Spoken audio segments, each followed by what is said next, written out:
Hello dear students, welcome back to Education Inspire YouTube channel. षष्ठ श्रेणी पिला माने आज आम डिस्कसन करवा तुम भूगोल बहिर तृतीय पाठ टॉपिक रो ना होची मानचित्र अध्ययन। यार समस्त अभ्यास प्रश्न उत्तर आम डिस्कसन करवा। तो पिला माने जल्दी जल्दी आम चैनल को लाइक शेयर सब्सक्राइब करंतु, सांग मान निकट को वीडियोटी को शेयर करंतु। पिला माने चलो वीडियोटी आमर आरंभ करवा। फास्ट ऑफ ऑल पिले क्वेश्चन कही देख ना प्रथम 1 नंबर क्वेश्चन, भूगोल को अपेक्षा मानचित्र किपरि अधिक उपयोगी ना भूगोलक माध्यम संपूर्ण पृथ्वी को देखिपर, किंतु आम जदि ग्लोब रे गोटे देश को बा राज्य को देखा बहुत छोट देखा फल छोट छोट स्थान गुड़िक सविशेष तथ्य ए मिल न थाए, तेणु मानचित्र उपरे निर्भर कराए। फल भूगोल को अपेक्षा मानचित्र अध्ययन अधिक उपयोगी अटे।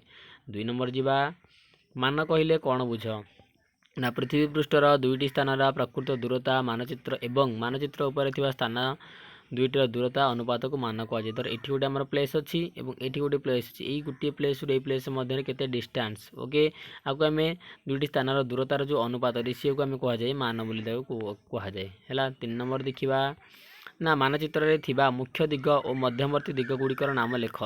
यार उत्तर हूँ दिग मध्य मानचित्र मध्य बहुत दरकारी अटे।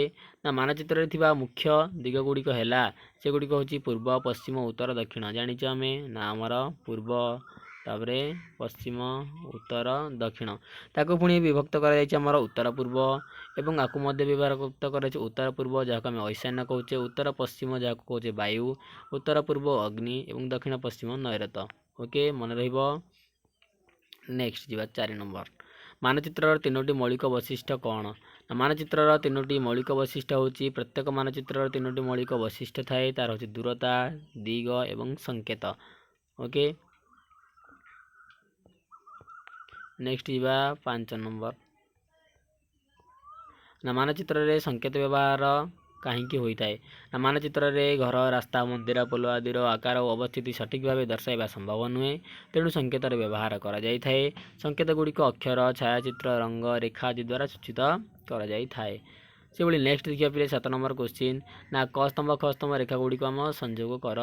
कही तुम ये देख पे ना हलदिया रंग समतल भूमि, ओके नील रंग जलराशि, बादामी रंग पार्वतमाला, सबुज रंग समतल भूमि। तापर कही सठिक ऑप्शन को बाछ। कंपास यंत्र केउथि व्यवहार करा जाए? ना यह दिग पई। नेक्स्ट कही केउ मानचित्र देश मध्य संपर्क बा सीमा दर्शाई थाए राजनीति। तापर कही केउथि मान व्यवहार करा जाए? मानचित्र। सो एथिले तिला तुमर ये विषय समस्त क्वेश्चन आंसर। जदि वीडियो भल लगी था लाइक शेयर सब्सक्राइब करने सहित कमेंट ऑप्शन में कमेंट जनातु। ये इंटरेस्टिंग वीडियो पाइबा गले आम चैनल सहित जोड़ी रुहतु। Thanks for watching this video. देखा पुणी आउ एक नुआ टॉपिक रे आउ एक नुआ बही। ओके।